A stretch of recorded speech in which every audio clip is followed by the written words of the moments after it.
Bagaimana sih Ustaz memilah hadis apa sahih dan tidak sahih, dan tadi cuman ada misalnya Al-Bukhari saja ya, apa hadis riwayat begitu ya. Bagaimana membedakannya Ustaz? Bagaimana membedakannya? Supaya kita bisa tahu ini sahih Bukhari atau sahih Muslim. Sahih. Ini sahih apa dhaif, ya. Membedakannya harus belajar ilmu hadis. Lah iyalah. Soalnya kita kan nggak mungkin meraba-raba, wah ini kayaknya sahih deh menurut saya. Dari mana kami tahu? Bagus isinya. Ya nggak bisa seperti itu. Kita harus memeriksa apa? Sanad hadisnya. Sanad itu rantai perawi. Setiap perawi kita periksa. Setelah itu kita kumpulkan jalan-jalannya. Kemudian jalan-jalannya kita timbang satu persatu. Dari sisi perawi-perawinya dan yang lainnya. Ada nggak cacatnya? Ada tidak ilatnya? Dan yang lainnya. Makanya itu butuh kuliah. Ya. Tapi kalau kita yang awam gimana? Nah, kalau yang awam gampang. Fas'alu ahla dzikri in kuntum la ta'lamun. Tanya ahlinya jika kamu tidak tahu. Gampang kan? Taklid dong Ustaz. Hah? Taklid dong. Ya, orang awam gimana lagi? Disuruh nyari sendiri nggak bisa.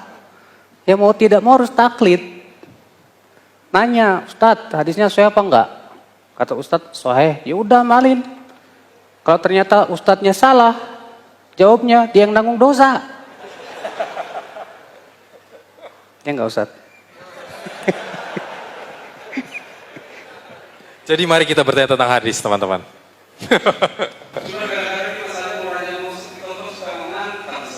Hah? Ini Mas, tapi di kajian sebelumnya kan ada tips memahami hadis ya Ustaz? Ya. Di majelis ya juga, itu pada tiga pertemuan dan Ustaz Badrun memaparkan sangat bermanfaat. Videonya ada. Videonya ada di YouTube, gambarnya sudah upload sana. Ini Mas, dan yang lain mungkin bisa akses di YouTube channel Barokah. Gimana Mas? Bisa disampaikan nanti. Tadi Dimas tanya tentang yang referensi ya. Al-Quran. Dulu atau hadis dulu? Kita mendahulukan Al-Quran atau? Ya. Ya. Siapa, Ustaz? Kalau antum tanya tentang bagaimana caranya tahu hadis sahih, itu seperti saya nanya kepada dokter, dok ini apa bedanya demam dengan malaria? Bagi saya panas juga badannya kan, demam biasa dengan malaria, ya dokter yang tahu kan. Sama kita harus menghormati disiplin ilmu. Ada ahli pakar, ada satu penyakit yang ini wabah menular di kalangan para asatidzah. Ustadz ini luar biasa, kan pewarisnya Nabi. Jadi kalau namanya Ustadz itu harus tahu semua. Jadi Ustadz Badru, saya dan yang lainnya harus tahu hadis, harus bisa mengamami hadis lemah atau dhaif, harus paham usul fikih, harus paham fikih, harus menguasai akidah, harus menguasai bahasa Arab, memahami qiraat. Bagi masyarakat, Ustadz pokoknya the best dah. Jadi apapun saya sudah nanya kepada Ustadz ini, masalah dia pernah belajar, tidak pernah belajar, waktu kuliah dulu rosib, ya, gagal atau dapat nilai cum laude ataupun tidak pernah belajar, tidak penting. Yang penting dia Ustadz, harus tahu. Ini kan masalah besar ini. Spesialisasi itu di dalam semua disiplin ilmu ada. Imam Syafi'i, dia sadar tentang spesialisasi. Makanya dia berpesan kepada muridnya, karena yang muridnya itu lebih spesial dalam urusan hadis, Imam Ahmad. Antum a'lam minni bi hadits Rasulillah, wahai Abu Abdullah, Imam Ahmad, kamu itu lebih tahu dibanding aku perihal hadis-hadis Nabi. Kalau kamu tahu hadis sahih, sampaikan kepada aku agar aku amalkan. Tanpa peduli itu hadis riwayat orang Kufah atau orang Syam ataupun orang Irak ataupun yang lainnya. Ini spesialisasi. Makanya antum juga harus mulai buka mata. Ustadz ini serupa tapi tidak sama. Ya, sama-sama serupa ustadz, tapi spesialisasi ustadz itu ada berbeda-beda. Jangan pokoknya Ustadz dia ya anak nanya bahasa Arab ya dijawab, nanya tafsir ya dijawab, nanya akidah ya dijawab, nanya hadis ya dijawab. Wah luar biasa pakar ini. Tidak bisa seperti itu. Kemudian poin yang kedua tadi, oh ya saya ingin menambahkan, dan itu tidak harus kuliah Ustadz Badru ya. Halakoh juga bisa Ustadz, mulazamah bisa. Nanti ada yang nuduh Ustadz Badru, Kuliah di halakoh ini harus, bisa. harus kuliah, yang tidak kuliah tidak dianggap Ustadz, jangan Ustadz. Tidak ada yang suudon Ustadz. Ada hal yang masalah tadi, bagaimana prioritas kita Al-Quran atau hadis dulu. Ini bagian dari hal yang harus dipelajari kalau ingin belajar ilmu agama. Dalam dalil, kalau kita belajar ilmu usul fikih misalnya, maka akan ada kajian tentang apa saja sumber hukum atau yang disebut dengan dalil dalam Islam. Para ulama menyebutkan sumber hukum di kalangan ulama itu ada dua model, yang disepakati dan ada yang diperselisihkan. Yang disepakati itu Al-Quran, As-Sunnah, Ijma, dan kemudian kias. Menurut mayoritas, kias pun ternyata juga diperselisihkan. Kemudian lagi ada perkataan sahabat, kemudian ada tradisinya ahli Madinah, kemudian ada masalih mursalah atau istihsan, dan masih banyak lagi yang diperselisihkan. Nah, untuk bisa memahami, apalagi mendahulukan satu dalil dengan yang lain, itu disebut tarjih. Tarjih itu adalah pembahasan tertinggi dari ilmu usul fikih. Jadi kalau kita belajar pemula sudah ingin bisa merojihkan, maka ini namanya tidak tahu diri. Baru pemula sudah ingin jadi jagoan. Pemula itu ya bertahap. Dimulai dari taklid, ikut apa kata ustadznya, kata gurunya, sedikit demi sedikit. Nanti suatu saat kalau sudah punya keahlian, pengalaman, ilmu yang cukup, dia akan mulai bisa punya feeling kalau dalam bahasa nyopir ya. Sederhananya itu seperti itu. Kalau sopir itu kan, awas, enggak apa-apa, nyanda, masuk katanya, nyelip. Pembalap luar biasa. Iya punya feeling untuk, wah ini rojih. Kalau antum tanya, kok bisa rojih Ustadz? Enggak bisa jelasin sering Ustadznya. Dijelas-jelasin juga enggak nyambung-nyambung. Karena tarjih itu pembahasan yang paling susah, paling berat. Sehingga antum jangan buru-buru ingin bisa merojihkan dalil, pelajari dulu dalil itu apa saja dan dalil masalah ini apa saja. Nanti suatu saat seiring dengan kita belajar, kita akan bisa memahami ini rojih ataupun tidak rojih. Dan walaupun rojih dan tidak rojih itu sendiri juga bagian dari ijtihad yang akan potensi menimbulkan atau terjadi perbedaan pendapat. Menurut antum rojih, tapi menurut anak marjuh, itu wajar dalam urusan ilmu syariat. Allah Ta'ala. Beliau ini doktor fikih dan usul. Jadi, Masya Allah Ustaz. Masya Allah. Masya Allah dulu, barakallah. Jadi kalau bertanya tentang masalah fikih dan usul fikih, silakan tanya ke beliau. Beliau S1, S2, S3 di bidang fikih dan usul. Nah, beliau ini ahli hadis.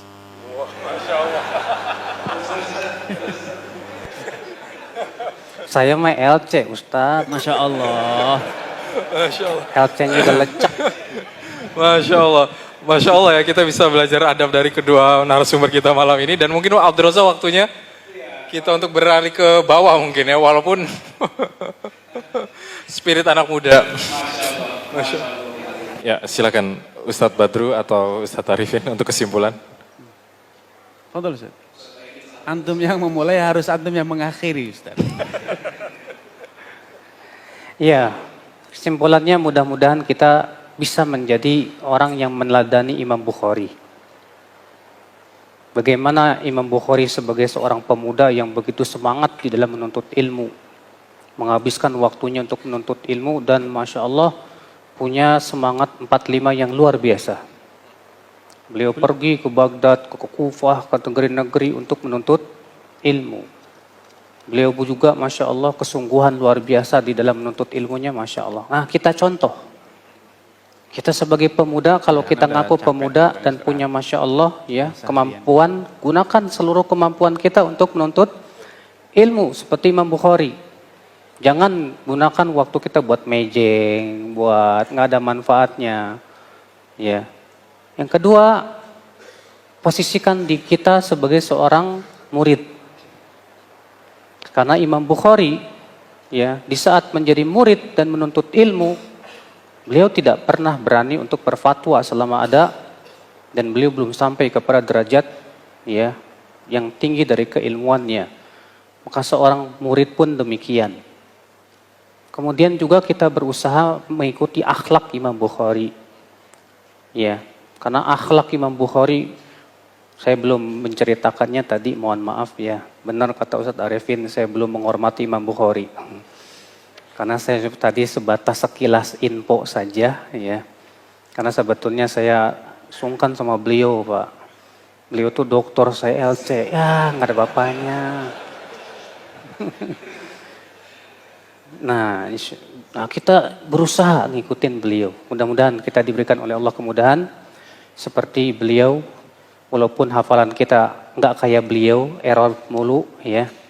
Akan tetapi setidaknya kita berusaha semaksimal mungkin. Ya, menghafal itu penting. Tapi ingat, belum tentu orang yang hafalannya hebat lurus pemahamannya. Jadi jangan dianggap seakan-akan kalau orang hafalannya sudah hebat pasti lurus pemahamannya, belum tentu itu. Ya, kita menyebutkan Imam Bukhari kehebatan hafalannya karena untuk ya pertama kesahihan Sahih Bukhari tidak bisa diragukan lagi karena seluruh ulama sepakat akan kehafalan beliau yang luar biasa. Sehingga hadis-hadis yang disampaikan itu terjamin insya Allah ya sahih. Karena Imam Bukhari itu hidup di zaman periwayatan. Kalau kita tidak hidup di zaman periwayatan. Maka para ulama dahulu menceritakan tentang hafalan-hafalan itu karena apa? Karena manfaat bahwa memang ia seorang betul-betul perawi yang thiqah, terpercaya dalam meriwayatkan hadis. Kalau di zaman sekarang ada hebat hafalannya Masya Allah. Tapi ingat, hafalan yang luar biasa tetap harus disertai dengan pemahaman yang dalam. Ya, makanya butuh kepada ahli fikih kayak Ustadz Dr. Arifin Badri ini supaya bisa memahami betul. Masya Tahu Allah hadis dulu. tapi nggak paham fikihnya, nggak ya payah juga. Ya, kalau kita pelajari hadis, saya Imam pelajari hadis Sahih Bukhari sahih apa enggaknya, ya insya Allah sih bisa ya. Tapi untuk fikihnya ya ke beliau juga. Ya, Masya Allah. Harus merujuk kepada ahli fikih, Mas. Ya, demikian mudah-mudahan apa yang saya sampaikan bermanfaat dan juga bisa mengambil faidah yang banyak kepada ya Dr. Arifin Badri, beliau kakak kelas saya waktu di Madinah ya. Dan semoga kita termasuk orang-orang yang bermanfaat padanya ilmunya, bisa kita amalkan dalam kehidupan kita dan kemudian kita diberikan istiqomah sampai akhir hayat kita. Amin ya rabbal alamin. Wabillahi taufik. Assalamualaikum warahmatullahi wabarakatuh. Waalaikumsalam warahmatullahi wabarakatuh. Terima kasih kami ucapkan kepada Ustadz Badur dan Ustadz Arifin atas materi malam ini dan motivasinya juga yang tak kalah membaranya untuk kita. Semoga Allah Subhanahu wa taala memudahkan kita untuk menerapkan dan mengamalkannya. Kami mohon maaf atas segala kekurangan. Semoga Allah Subhanahu wa taala menerima amal ibadah kita semua dan insya Allah kita akan bertemu di kesempatan berikutnya.